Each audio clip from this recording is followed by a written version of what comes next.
Gano gega kagwawo mu ggwanga lyaffe Uganda era nga saagala Munnayuganda yenna okubanga osubwa zino updates naddala mu abali e Bulaaya. Mmwe mwena Abannayuganda abadde bakozesa East African Passport oba ze tuyita e-passport. Njagala mukimanye nti eggwanga lyaffe erya Uganda ligambye nti East African Passport tezigenda kuddamu nga zikozesebwa era nga basaba Abannayuganda bonna babeere nga bafuna passports empya zino ze batadde katale. Ze bagamba nti no passport ezo zigenda kuba mu chip ekuyamba okuba nga batrace nga wawoli mu bwangu nga passport eyo wotuuka ku kisaawe osazaamu busaza bwoti nga kaadi nebeera nga eleeta data wo yenna akukwatako. Kati nno kyekyo nno ekigenda mu maaso era nga Abannayuganda bali mu kubanga bakubaganya ebirowoozo ku kyekigenda mu maaso. Tujjukire nti nno okuleeta East African Passport twalina passports zaffe enkadde eziraga eggwanga lyaffe erya Uganda ze bayita Ugandan passport. Wabula government never negama nti ate Uganda passport bagenda kubanga bazijjawo baleete passport z'amawanga amagatte zeziriwa passport eya East Africa ngegata African countries zonna eziri ku African continent. Passport eyo era Abannayuganda gye badde bakozesa tennabana kubanga eweza emyaka 5 wabula government evuddeyo negamba ate kati tuleese passport empya ze twagala Abannayuganda mubeere nazo era nga zino East African passport esaawa yonna bagenda kubanga bazisazaamu era Omunnayuganda abeere nga afuna passport empya. Katugendeko mu butambi nga omu akulira Ministry of Internal Affairs ayogera kwene ensonga ate era naffe tukomewo tubeere nga tujyogerako naye ate nga jjukira nga tetunabagiteekayo yenze Sheila Adita nabagamba nti nobanga weetaaga updates olina kubanga weekuumira kweno channel subscribinga kwata ku notification bell commenting videos gwoba ozirabye ate era oziliking ekijja tuyambako okumanya kikyolowooza ku waka gwe tukuteereddeyo weekuumireko tugendeko mu katambi ate era tukomewo. Tabukano ketuyita certificate of identity ka emergency. Emergency kiri nti oyagala kufuna passport kyokka tolina budde oba tolina sente mitwalo 25 okusasulira eno passport. So noja mu office nosasula emitwalo 5 nekuwakana ng'olina national ID oli Munnayuganda netukuwakana katabu n'okeyandiza mu emergency situations. Yes. Kati badde njagala kubabuulirako engeri gye tutambuddemu. Twasooka ne passport eno eyasookera ddala nga ekitongole kya passport kiri wansi wa police kyali wansi wa police. Zino passport yali ya family enamba eno gye mulaba akafaananyi ka taata oteeka wano akafaananyi ka maama n'oteeka wano n'abaana n'oteeka side eno abaana. Akati zino passport zaagwawo twazija mu gy'ekinaana ne tukyusa eno passport. Bwe twava kweno passport ne tudda kweno kati ngaawo ekitongole ekigaba passport kimuvinze mu foreign affairs kyali Ministry of Foreign Affairs ne tugaba zino passport zine nga okutuukira ddala mu mwaka gwa 1990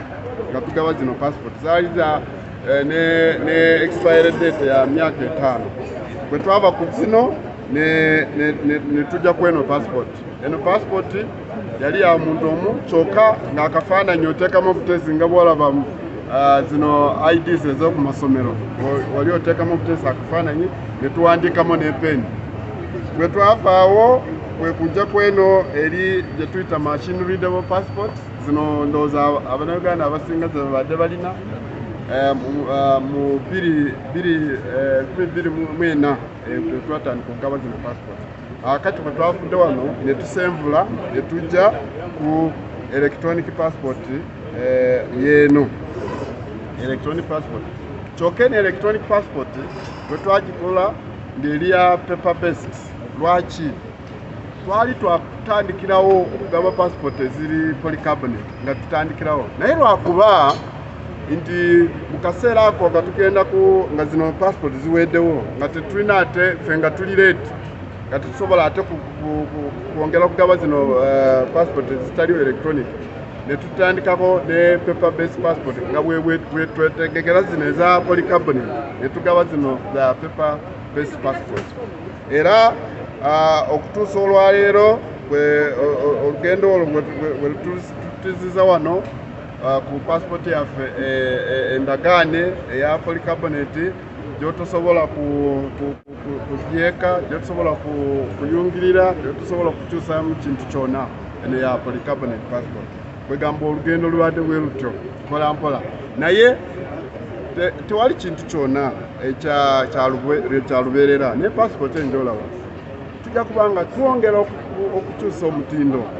okusinziira ku mbeera yonna eriwo tewali kintu ekiri permanent neeno gye mulaba bwe wabeerawo ekintu mu maaso nga ensi ekyuka naffe tukyuka ensi bwekyuka naffe nga tukyusa nga twongera omutindo ku passport. How do you describe the word polycarbonate to a local Ugandan who may polycarbonate plastica eno passport ya plastica nga bwolaba akantu kano ka national ID plastica ngumu nnyo nebwegwa mu mazzi tekyuka nebwogikwata ne sanitizer tesanguka n'olupapula luno lugumu nnyo tosobola kuluwetamu ekintu kigumu nnyo tetwogerako. Now, yes, lastly, you say that those Ugandans who are having the other ordinary passport will not be allowed to access the country. Yes, Abannayuganda tubadde twabawa omwaganya okukomawo abali ebweru okukomawo ku passport eno enkadde naye okutandika n'olwaleero eno passport erekeddeawo okukola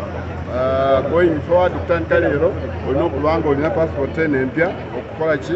okuaccessinga borders zaffe za Uganda yonna. Oba ayagala okudda nina muganda wange ali bweru naye alina ordinary eyo naye ayagala kudda afune eri endala akola atya? Ali mu Europe.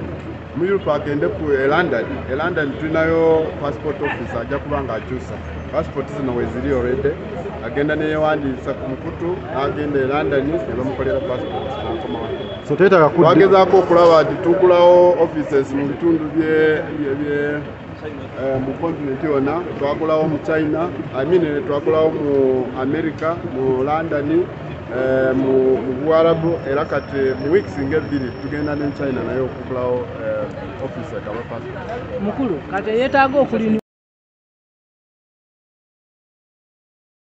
Ako nno ke katambi akava ewa minisita akulira ekitongole ky'okola passport ng'ategeeza Abannayuganda mwenna nti mulina okufuna passport empya. Nze wabula ekintu kye sitategeera oba ani aloga eggwanga lyaffe Uganda mazima ddala oba ani eyakolimira eggwanga Uganda ogamba otya nti nno eggwanga eddamba lisobola okubulwa pasipoti yaalyo. Ensi zonna zonna ezisinga zirina pasipoti ekitambulizo ekiri mu linnya ly'ensi gye bawangaaliramu naye Uganda kyagaana. Twava ku pasipoti eraga nti nno tuyina ebyaffe ne tudda ku pasipoti ya Africa enamba eya continent enamba tugivuddeko ate kati tugenda kudda ku passport endala era ekyo eyo passport yegenda okubanga esooka okumanyibwa okolebwa mu nsi yonna nti omuntu ogenda kubanga otambula ne passport erimu chip ey'okubanga babeera bakutambulirako. Ensi endala nazo zirina passport naye ekintu bwe kityo kibadde tekinnaba kulabika.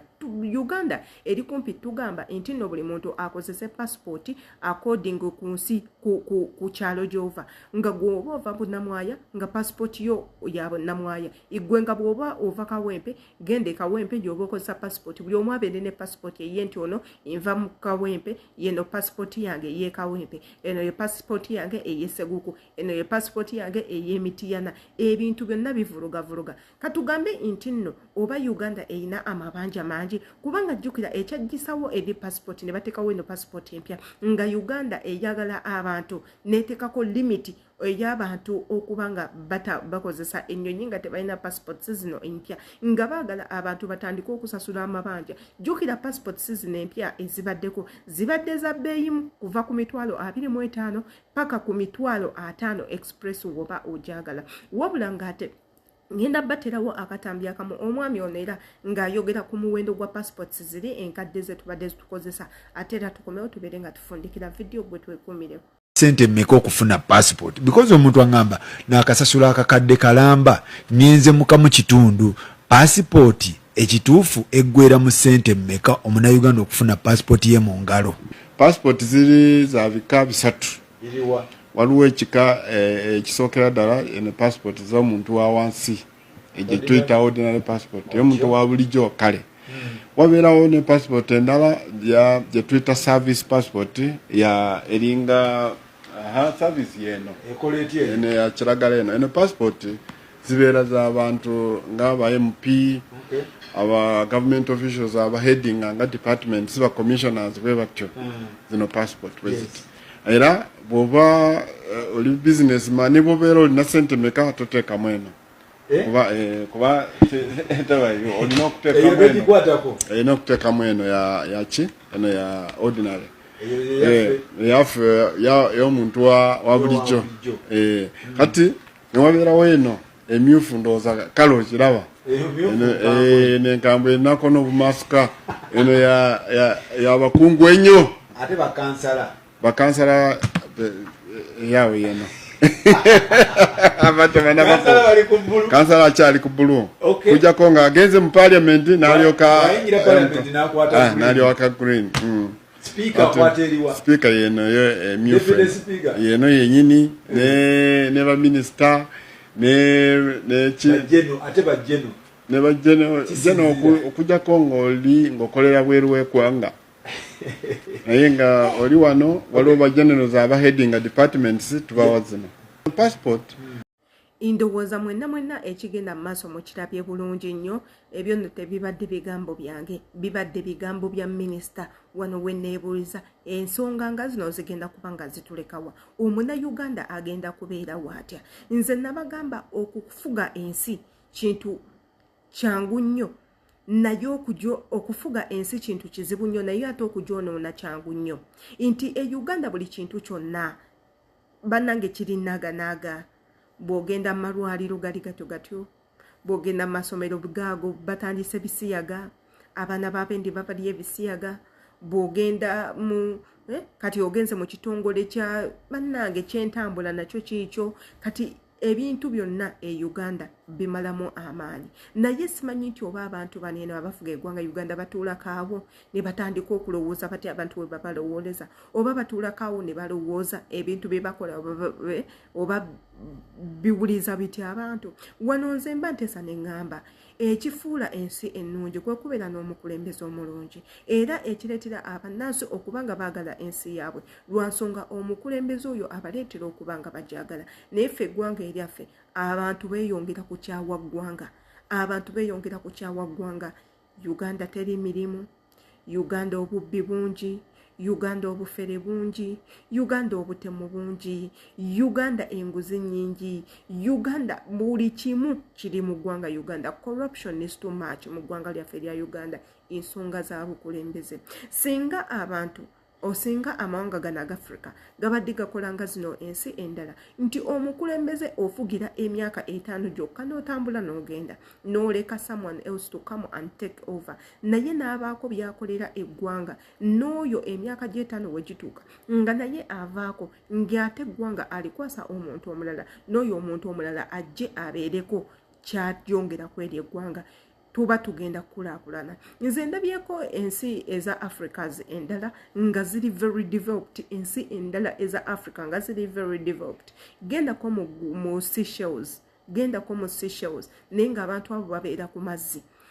bayina ensi erabika obulungi naye nga baddugavu baawane waffe mu Africa tuukayokko olabe kyekiriyo ogenda kulaba ebintu byotalabanga kugenda ke